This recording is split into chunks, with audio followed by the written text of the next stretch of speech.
Party మారుతున్న కాలమాన పరిస్థితులలో ఒక వ్యవస్థను మార్పు చేయాలి. అందుకు ఒక సిద్ధాంతం, ఒక ప్రణాళిక, ఒక లక్ష్యం ఏర్పాటు చేసుకుని కాలానుగుణమైన అనుకూలమైన అనుచర ఘనాలను నింపుకుని ముందుకు సాగటం ఈ వ్యవస్థ ముఖ్య ఉద్దేశం. గతంలో ఏర్పడ్డ వామపక్ష పార్టీలు కానీ లేదా దేశ ఆవిర్భావం నుంచి ఉన్న కాంగ్రెస్, జనతా, భారతీయ జనతా పార్టీ, ఇతర ఉప్పెనలా వచ్చిన ఏఐడిఎంకే, ఎన్టీఆర్, టీడీపీ, ఆపై తాజా దశాబ్ద కాలంలో ఆవిర్భవించిన వైఎస్ఆర్ కాంగ్రెస్ పార్టీ, ఇలా ఒక్కొక్క పార్టీ ఒక్కొక్క సిద్ధాంతం, ఒక్కో లక్ష్యం. ఓడలు బండ్లు, బండ్లు ఓడలవుతాయనేది రాజకీయాలలో తరచూ వినిపిస్తూ కనిపిస్తూ ఉన్న నానుడి. వర్తమాన రాజకీయాలలో నడుస్తున్న చరిత్ర కూడా అదే. 5 ఏళ్ల క్రితం తిరుగులేని ఆధిపత్యంతో కొనసాగిన పార్టీలు 5 ఏళ్ల తర్వాత అధపాతాళానికి వెళ్లిపోతున్నాయా అన్న అనుమానాలు కలుగుతున్నాయి. నేటి రాజకీయ పరిస్థితుల్లో ప్రజల అభిప్రాయాలు, మనోగతాలు, అధినేతలపై ఉన్న నమ్మకాలతో ఇలా జరుగుతున్నాయనేది అక్షర సత్యం. రాజకీయాలకు రాజధానిగా భావించే నెల్లూరు జిల్లాలో ఇటీవల రాజకీయాలు కొత్త పుంతలు తొక్కుతున్నాయి. సిద్ధాంతాలు, విధానాలు, లక్ష్యాల మాటేమో కానీ వ్యక్తిగత స్వలాభిపేక్ష నేతల్లో ప్రధాన అజెండాగా మారిందా అంటే అవునని సమాధానమే వస్తోంది. నడుస్తున్న రాజకీయ చరిత్రను పరిశీలిస్తే గాలివాటం రాజకీయ నేతలు ఉన్నారు అనే పెద్దల మాటలను తాజా రాజకీయ అవనికను గమనిస్తే ఈ మాటలు అక్షర సత్యమే అవుతున్నాయి. రాజకీయ పార్టీల పట్ల అభిమానాలు, సిద్ధాంతాల పట్ల అవగాహన, ఆకర్షణ ఉండి ఇలా వెళ్ళటం సహజంగానే జరుగుతుంటుంది. అయితే ఉమ్మడి నెల్లూరు జిల్లా రాజకీయాలలో గడిచిన దశాబ్ద కాలంలో మారిన రాజకీయ పరిణామాలు, సమీకరణలు పూర్తిగా వ్యక్తిగత స్వార్థమే పరమావధిగా కొనసాగుతున్నాయట. పూర్వం రాజకీయ చరిత్రను పరిశీలిస్తే ఈ మాటలు వినిపించేవి, అప్పట్లో చూసిన వారికి కనిపించేవి కూడా. ప్రస్తుతం అధికారమే హద్దు, స్వార్థం, స్వావలంబన, సొంత రాబడి ప్రధాన అజెండాగా నేతలు మారుతున్నారన్న విమర్శలు రాజకీయ వేదికలపై సర్వత్రా వినిపిస్తున్నాయి. ఈ పరిణామాలు కొందరు సుదీర్ఘంగా రాజకీయ పార్టీల సిద్ధాంతాల కోసం పనిచేసే నేతలతో పాటు మరికొందరు కార్యకర్తలకు మింగుడు పడని అంశంగా మారిందట. నెల్లూరు జిల్లాలో తాజాగా మారుతున్న రాజకీయ సమీకరణలు పరిశీలనలో గమనిస్తే ఒకప్పుడు కరుడుగట్టిన కాంగ్రెస్ వాదులుగా ఉన్న నాయకులు, ద్వితీయ శ్రేణి క్యాడర్ ఇప్పుడు అందుకు పూర్తి వ్యతిరేకమైన భిన్నమైన పార్టీలలో ప్రధాన నేతలుగా కొనసాగుతున్నారు. జిల్లా రాజకీయాలలో కాస్త అటూ ఇటూగా సుదీర్ఘకాలం పనిచేస్తున్న ఆనం కుటుంబాన్నే పరిశీలిస్తే ఒకప్పుడు కాంగ్రెస్ పార్టీ, ఆపై కొన్నాళ్ళు టీడీపీ, తిరిగి కాంగ్రెస్ పార్టీ, తర్వాత వైసీపీలో కొనసాగుతూ వస్తున్నారు. ఆనం కుటుంబానికి చెందిన ప్రస్తుత ఏపీ దేవాదాయ ధర్మాదాయ శాఖ మంత్రి ఆనం రామనారాయణ రెడ్డి. ఇదే సమయంలో వారి సోదరుడు సతీమణి ప్రస్తుత ప్రతిపక్ష వైసీపీ నుంచి జిల్లా పరిషత్ చైర్పర్సన్గా కొనసాగుతున్నారు. కవల సోదరులలో ఒకరు వైసీపీ నెల్లూరు రూరల్ ఇన్ఛార్జిగా కొనసాగుతున్నారు. మరో సోదరుడు సైలెంట్గా ఉంటున్నారు. ఇదే సమయంలో ఒకప్పుడు విద్యార్థి రాజకీయాలలో అఖిల భారత విద్యార్థి పరిషత్తు ఏబీవీపీ నుంచి విద్యార్థి నాయకుడిగా రాజకీయ అరంగేట్రం చేసిన కోటంరెడ్డి శ్రీధర్ రెడ్డి సుదీర్ఘకాలం కాంగ్రెస్ పార్టీలోనే కొనసాగారు. రాష్ట్ర విభజన అనంతరం రాజశేఖర్ రెడ్డి మరణానంతరం జరిగిన రాజకీయ పరిణామాలు, వైసీపీ ఆవిర్భావం నేపథ్యంలో శ్రీధర్ రెడ్డి జగన్ వెంట నడిచారు. 2 సార్లు వైఎస్ఆర్ కాంగ్రెస్ పార్టీ నుంచి నెల్లూరు రూరల్ ఎమ్మెల్యేగా గెలుపొందారు. మొన్నటి ఎన్నికలకు ముందు అప్పటి అధికార పార్టీ వైసీపీ అధినేతపై తిరుగుబాటు బావుట ఎగురువేసి తెలుగుదేశం పార్టీలో చేరిన కోటంరెడ్డి శ్రీధర్ రెడ్డి ప్రస్తుతం టీడీపీ జెండాతో విజయం సాధించి రూరల్ ఎమ్మెల్యేగా కొనసాగుతున్నారు.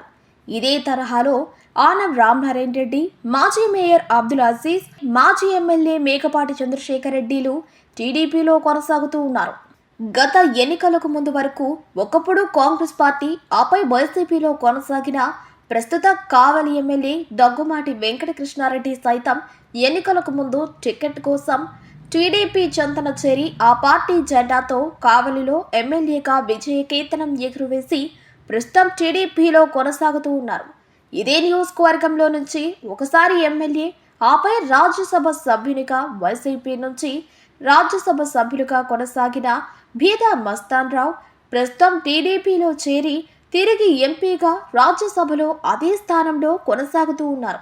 ఇక నెల్లూరు పెద్దారెడ్డిగా భావిస్తూ ప్రస్తుతం లోక్సభ స్థానానికి ప్రాతినిధ్యం వహిస్తున్న వేమిరెడ్డి ప్రభాకర్ రెడ్డి సైతం ఇదే ధోరణి, ఇదే తరహా రాజకీయాలను కొనసాగిస్తున్నారు. ఎంపీ వేమిరెడ్డి ప్రభాకర్ రెడ్డి సతీమణి వేమిరెడ్డి ప్రశాంతిరెడ్డి ఎన్నికల ముందు వరకు వైసీపీలో కొనసాగుతూ టీటీడీ బోర్డు మెంబర్గాను ఉన్న ఆమె సార్వత్రిక ఎన్నికలకు ముందు భర్తతో తెలుగుదేశం పార్టీలో చేరి ప్రస్తుతం కోవూరు శాసనసభ్యురాలుగా ఉన్నారు. అధికారమే హద్దుగా ఆయన సుదీర్ఘ రాజకీయ ప్రస్థానం కొనసాగుతోంది అంటే అతిశయోక్తి కాదేమో అంటున్నారు రాజకీయ విశ్లేషకులు. ఇదే తరహాలో ఒకప్పుడు కరుడుగట్టిన కాంగ్రెస్ వాదులుగా పేరుగాంచిన మాగుంట కుటుంబం వరుసగా టీడీపీ వైసీపీ తిరిగి టీడీపీ నుంచి ఒంగోలు ఎంపీ స్థానంలో కొనసాగుతూ ఉన్నారు.